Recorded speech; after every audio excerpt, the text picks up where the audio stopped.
Zweig Group invites all AEC industry leaders to the 2024 AEC Small Business and Entrepreneurship Forum, the premier event for small firms in the AEC sector. Experience innovative strategies and insights on May 21st, crafted by Zweig Group's industry experts. Engage in keynotes and interactive sessions focused on recruitment, retention, and business growth. Join Zweig Group for this unique networking opportunity and take your business to new heights. Secure your spot today and be part of the AEC industry's future. Visit zweiggroup.com for more information. The Zweig Group team looks forward to welcoming you.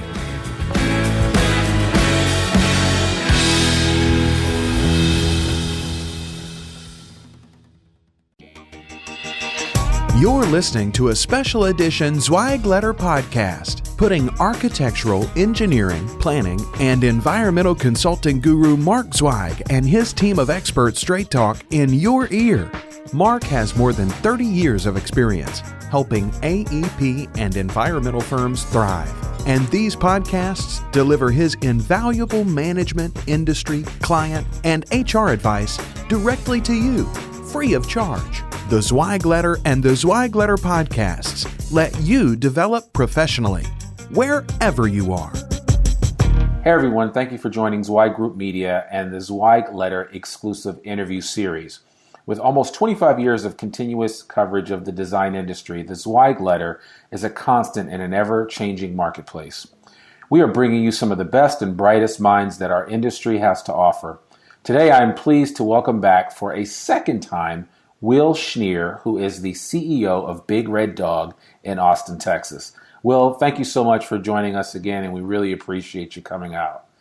Well, thank you for having me. It's always a pleasure. Yeah, no, this is great. This is our second go at this. For those in the audience, we had some glitches in the matrix last week, and so we had to reschedule and shuffle some things around, and Will was kind enough to find time in his schedule to meet with us again. So, Will, I really thank you again for doing that. We want to chat a little bit today, and we're going to do something a little different. And when we first had you on, it was more of an introduction of who Will Schnier was and who Big Red Dog was.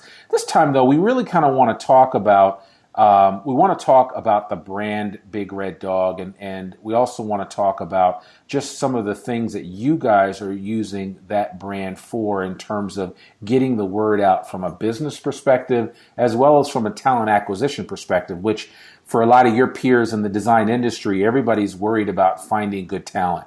And, I think our audience would be really curious to find out how you've been able to leverage the Big Dog brand, especially when it comes to trying to attract new talent. So would love for you to talk about that. But let's start first with just the Big Red Dog name, and I'll let you talk about that a little bit. Thank you, Randy. Well, the name Big Red Dog is actually the nickname of one of our team members. His first name's Clifford, so it is the nickname you think it is without using the proper name there. And we tell Cliff he's the only named partner in the firm. When we started, we didn't want to name ourselves after the founding engineers. It would have been three guys' last names, which is, eventually turns into the acronym soup that most of our competitors end up at, if not pretty soon after their founding, certainly after their transition to the next generation of leadership. Yeah. So knowing we didn't want to name ourselves after the founders, we thought it was wonderful to name ourselves after one of our team members who's really on a design team member who's now ascended into a much more prominent role as a team leader in one of our offices. But, the design staff are typically the first ones in the door in the morning and the last ones to leave at the end of the day, and get very little recognition along the way, whether it's internal recognition or external recognition from clients and city review staff and folks like that. Okay. And so we turned that model on its upside down, on its head from day one. Not only did we recognize Cliff and through him, the rest of the design staff, but the company namesake is really attributed to him instead of the founding engineers and their last name. So it's really been a blessing for us to call ourselves Big Red Dog. It's certainly been memorable. You can meet me or meet one of our senior leadership team members anywhere at a conference, and you'll forget their name in a matter of minutes or as soon as they turn their back, but you'll never forget the name Big Red Dog. Right. And that's been absolutely wonderful for us. Yeah, no, that's great. I think nowadays, especially, I mean, Will, you're fairly young as a CEO of a growing design firm. In the back of your mind, before you guys even came up with that name, were you saying to yourself, I just want to do something different, or I want to set myself apart from a lot of the legacy firms that are out there? Absolutely. Our whole management team is very young in the big scope of things. Most of us have 30 plus years left of doing this before we reach Social Security age, if such a thing exists when we get there. Right. But we started our firm May 1, 2009 was the first day we were in business. And Okay. Some of the first clients that hired us were hiring us not to build anything, but to give their permits back to the city or to the county so they could get their fiscal surety refunded and keep their own lights on. They were paying us $3,000 or $5,000 to void their permits so they could go get their money back that they had posted as bond surety with the city so they could pay their own bills. So we were really at the bottom of the market there in May of 2009, and really throughout the summer and fall of 2009 it was nothing to write home about. Okay. And we knew we had to do something different to stand out, and combine that with the fact that we had very little to lose, that if this Big Red Dog thing didn't work out, we could all go take jobs as someone's project manager or senior project manager as soon as the market came back. Right. We talked about it last time, Randy. Starting a company for me was cheaper because the price was essentially zero than playing golf 3 days a week, which would quickly run into the couple $100 range. Yeah, exactly. So for a guy who didn't have a choice, and three guys who didn't have a choice, really, starting a company was the most affordable option for us. Okay. All right. Well, and as I'm hearing you and what you're sharing about, just kind of the genesis of how it all started, how has that led you to try to attract people like yourself to come join the company? What have you guys done differently to set yourselves apart for the talent that's out there right now? Well, putting the name itself aside for a moment, because we could talk about the brand Big Red Dog as a name, but what we've transformed the name into has really been very powerful. The Big Red Dog logo appears on the skyline and on the streetscape of the city of Austin. Okay. It's very ubiquitous, but also it's all over the place in San Antonio. When you drive down the hot areas in San Antonio, when you pick up the San Antonio Business Journal, when you read bearwitness.com in San Antonio, all you see and all you hear is Big Red Dog. And we've translated the same thing into the city of Houston and into the cities in the Dallas Metroplex area. Our logo is becoming synonymous with development projects and real estate development in every market we're in. I'll give you an example. This is a true story. About 2 years ago, a developer was in town. He was here from New York, and he was looking for land acquisitions in the Austin market. And so his broker, who I know very well, and that's how I was relayed this story, was driving him around, showing him all the projects and the corridors in town where all the activity was happening. And he saw our sign early on in their van tour in the morning and made a comment to his broker, Big Red Dog, who is that? Who names their company Big Red Dog? Right. And, 6 hours later into his tour, he hadn't said anything else. And 6 hours later, he says to the broker, on Monday, I need you to set up a meeting with me with those big red dog guys. They're everywhere. I need to know what they're doing and what they know about the market because they're going to be my engineer. Right. And he's turned out to be done almost $2 million in fees with us in the last 2 years. Are you serious? Simply from seeing our brand everywhere, Wow. That he was interested in. So it's turned out beautiful for both sides. He's a happy client, and we're a happy engineer on his behalf, doing very cool stuff in the city, and actually doing stuff in multiple cities with him now. Right. Well, that's exciting. So it's almost like you captured lightning in a bottle. There's some truth to that. Yeah. We hit the market at the right time. We started at the bottom when everyone was coming back to be developers again, and found ourselves in a very unique and specialized niche doing urban infill development, and it's been wonderful. That's good. That's awesome. So tell me just a little bit about some of your team members there, and maybe one or two interesting stories about how people have come to find you guys and decide that they want to work with Big Red Dog. And it's not that we're trying to make this video a infomercial for joining Big Red Dog. Sometimes videos have those unintended consequences, right? And that's not a bad thing. But the bottom line is, why Big Red Dog? I mean, why are people, and I say people specifically, really good design talent making their way to your front doorstep? Well, it starts with our client list. People want to work on the coolest projects and with the best clients they can. And we've been incredibly blessed and very fortunate to have that roster of clients and be able to serve those clients well along the way. Okay. I'll give you two stories. You asked for two, so I'll stop there. But everyone has a story about how they joined the team. Right. We had a young man graduated from U.S. Military Academy at West Point. Okay. Had served 2 tours in Afghanistan. Very sharp kid. I say kid. He was probably 28, 29 years old.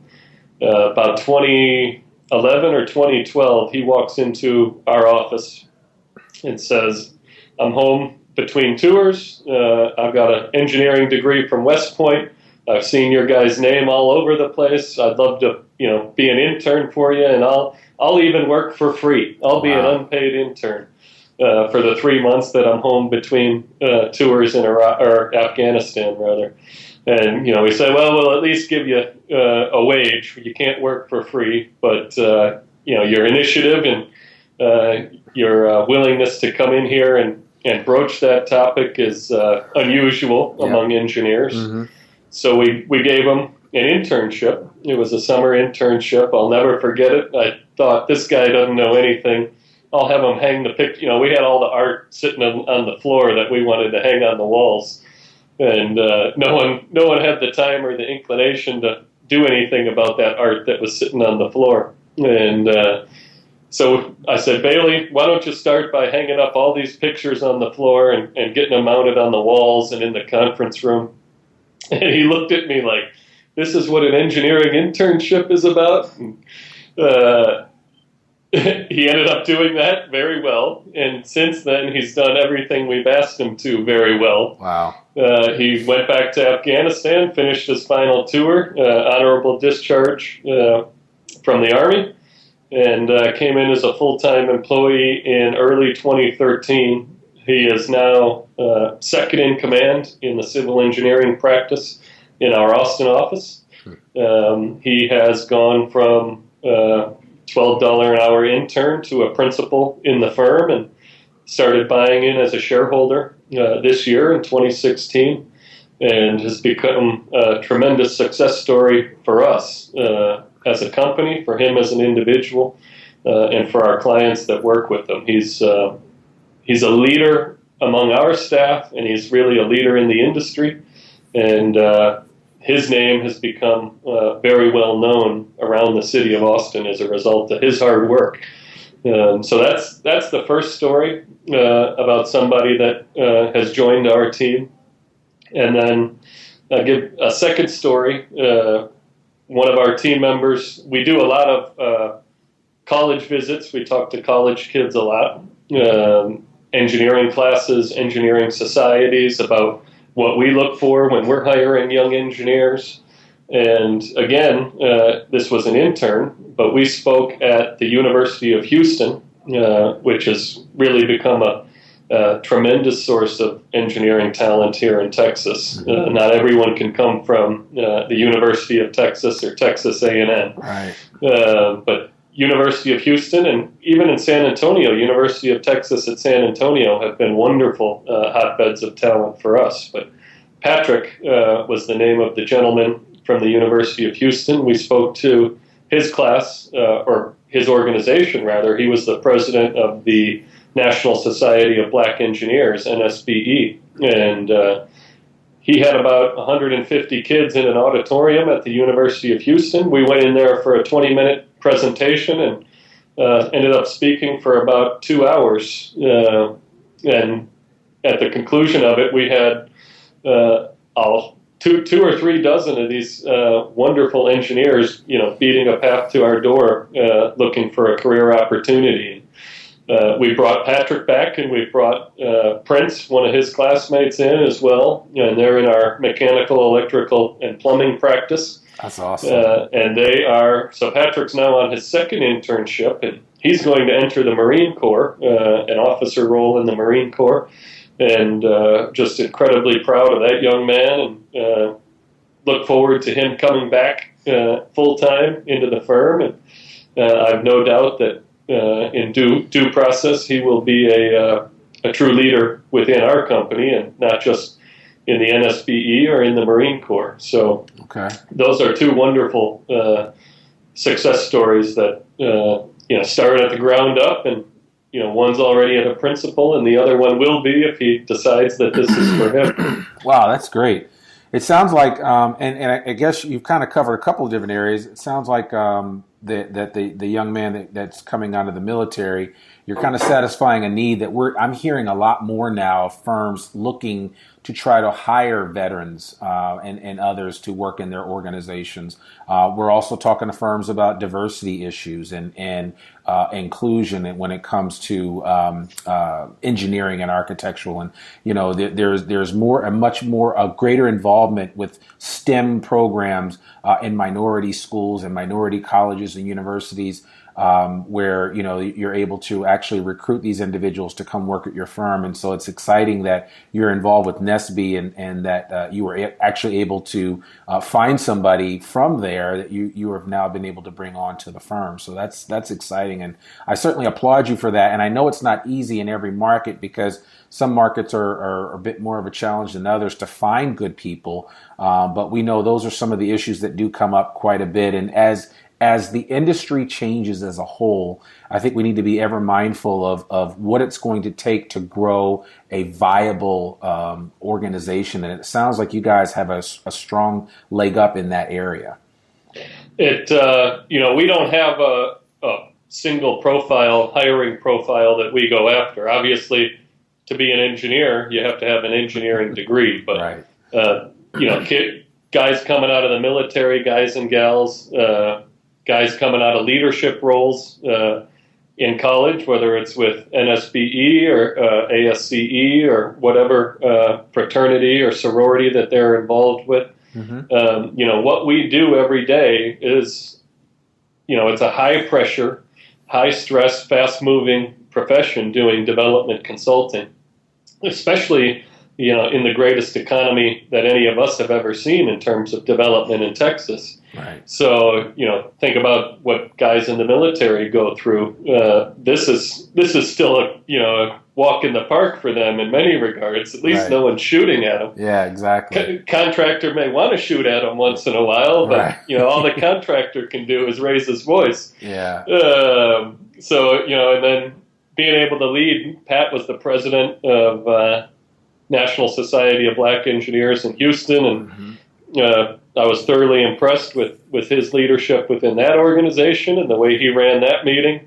And he's coming in here and running load calcs and doing submittals and specifications for us here at Big Red Dog. But I've no doubt that he's going to come in and be able to run a meeting, whether it's an internal design meeting or an external project meeting or city permitting meeting, when the time comes, simply because of his previous experience. Land development, real estate development, site development type work, you cannot be a wallflower. You have to be confident in what you're doing, or at least confident in communicating what's needed along the way, and then coming back and figuring out what needs to be done to meet your client's objectives. And the ones that interview with us and have that capability and that skill set really tend to stand out, and they really tend to gravitate towards our firm, Big Red Dog, in a very aggressive manner. They know that this is a place that's going to reward such a skill set, that they're not going to be sitting in a desk waiting their turn, for multiple years or multiple decades before the 3 or 5 or 7 people ahead of them, move on and move up out of the firm. If you can do it, if you show promise, we're going to give you that next rung of responsibility on the ladder, and that's your ladder to climb. There was a tremendous quote. I think MLK said it. You don't need to see the full staircase to take the first step. Right. Just take the first step, and then take the second step, and take the third step, and eventually you'll be at the top of the staircase. But just trust that it's going to be there, and hopefully that really translates throughout our firm. Yeah, that's awesome, man. It sounds like you guys are really building a winning system there at Big Red Dog that everybody can be a part of and feel like they're making a difference. And you said something just in a few seconds ago with regard to putting in your time, and we still see that a lot. I mean, that's very prevalent in this design industry, where I hear clients say, well, if so-and-so, in order to be X at this firm, they've got to put in 15 years. And it's like, nowadays with millennials and with the way people are operating, I keep telling folks that they may not even be working there in 15 years. So it's tough. It really is. The firm may not even be there in 15 years. True. You guys do M&A for a living also. Absolutely. We bought 2 firms in 7 years. Yeah. If I could find 2 more this year, I'd pull the trigger on those. So, and we hope to help you with that. But it's a what have you done for me lately society, and in Texas in particular, that middle management layer, those 45 to 55 age group was really hollowed out during the savings and loan crisis in the 80s, and they left the industry never to come back. And then more recently, the Great Recession of 08, 09, 2010. Yeah. Hollowed out a very significant portion of our industry. So you're left with what I lovingly refer to as the old guard that we compete with day in and day out, and who are still wonderful engineers and have been my mentors, and we have a lot of respect for. And then this millennial group coming up, the Gen X is right ahead of them, and that's really the workforce, not only of tomorrow, that's the workforce of today. Yeah. And if you're, a firm leader that's in denial about that, the industry will pass you by. And I'm a millennial myself. I'm the first generation of the millennials. So, to a large extent, these 100 people that are in our firm love working with a millennial-led firm. They don't have to worry about having the management team get over the stigma of, what is a millennial and why do they expect so much? They expect so much because they've always been given so much, and they're willing to earn it. They're willing to step up and fill those roles and put in the hard time, but they're not going to put in the hard time without seeing a reward for it along the way. And that's a big part of, working on cool projects, getting them out there to the job site, getting them in a project meeting with the client, letting them see what they're working for. And then when the project's over, taking them on a project tour, letting them see what the public thinks about it, having their projects in the paper and in the media all the time, is really something that not only gives them pride, but they can point at to their parents and their brothers and sisters and their classmates, and and really say, hey, check out this cool thing that I'm working on. Right. Just a few years out of school or a decade out of school. Look at, they quoted me at a city council meeting in the newspaper. Yeah. And that's very gratifying for them. If you look at our website, every single full-time employee in our company is listed on our website with a bio and a photo, and that's one of those little things that a company can do to not only give credibility, but some publicity to their team members that they can show off proudly to their friends and family. It costs nothing to add somebody's biography to your website, and it can pay huge dividends. Yeah. We've gotten probably half a dozen people said, I chose you because I knew I'd be on your website. And I looked at this other firm I was interviewing with, and they only had the president on their website. Yeah. That's a small price to pay for us. And you're a recruiter. Recruiters call our folks all the time. Yeah. As the CEO of the company, I say, they recruiters get through to me asking me if I want a job. I always say, if a recruiter can get through, let them have a conversation. If they really think that they can offer something better than we're offering, then they have to go and investigate that. Yeah. But I'm very confident, at what we do around here and how we treat people and how transparent we are and how quickly people can progress within our organization. Layer on top of that the outstanding clients and really the highest profile projects in each of our markets that we're working on, and it's a proposition that is very difficult to beat for our competitors. Okay. Yeah, I was going to ask you that, and you kind of mentioned it, and so with just the whole piece with recruiting, and you're right, a lot of firms, old line design firms, they will very rarely ever put anybody below a principal level on the website. They may have 100 people working there, but there may only be like 5 or 10 people on the website itself, which I do understand, and a lot of times a lot of it may be out of fear, that they would lose someone to another firm that may be better than theirs. So, that's a real reality, but it's kind of refreshing just to hear your take on this. And your approach is like, hey, bring it on. If you guys got something better to offer, then, so be it. But I feel like this is the best thing happening right here where this person is. So I think that speaks volumes really to the confidence that you have, and certainly, it makes sense. I mean, you guys have been a hot firm with the Zweig Group, and you've been at our Hot Firm Award conference last year in Boston. I guess you'll be there again. I'm sure you'll be there again this year. I hope so. in Phoenix, Arizona in September.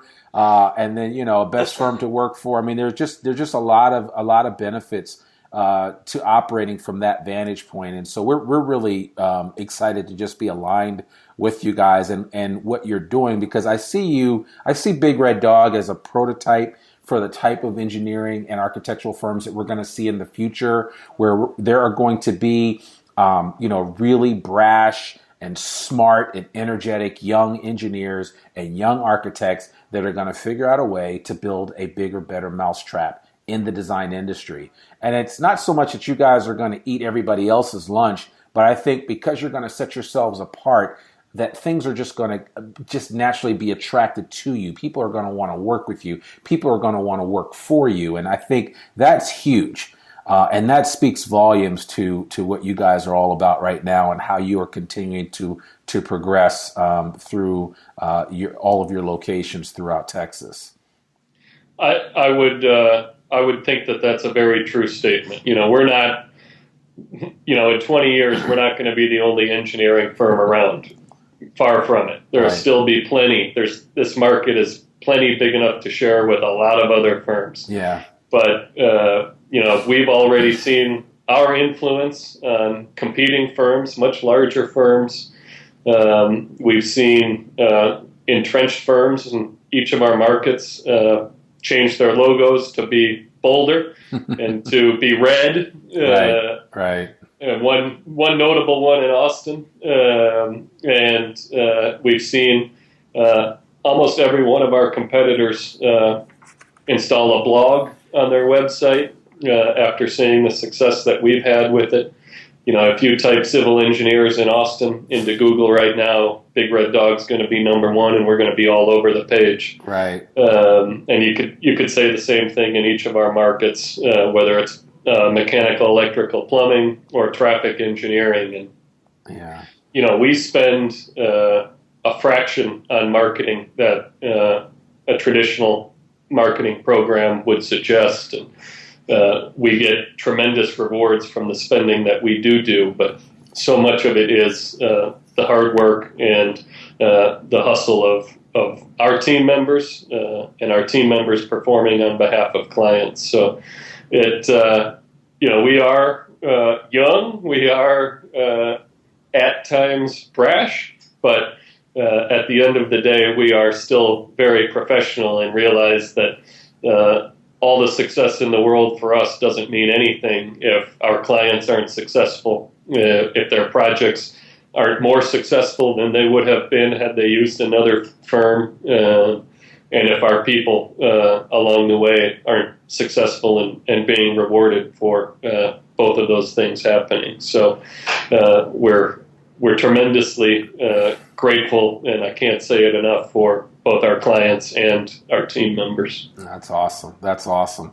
Well, man, I could go on and on. I mean, I've got questions I want to find out about your social media program and all that, but I could too. We'll do it in episode 3. We will. We absolutely will. You will probably be the first person that we have back 3 times, so that goes without saying. And maybe we'll just start something with this, and this could be a way as part of your plan to expand Big Red Dog, because I'm assuming, and we've never really spoken about this, that you have some plans to expand outside of the great state of Texas.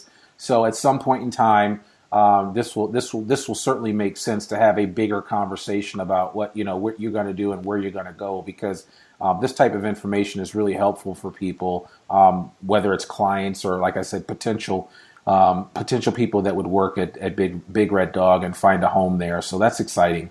That's really Great. exciting. Great. Yeah. So thank you so much, and Will, I really, really appreciate you taking the time to come out and be with us once again. And I'm just going to close out now. So this was perfect. Folks, as a reminder, all Zweig Group media programs like this one are available free for download on iTunes, Stitcher, SoundCloud, and YouTube, just to name a few places.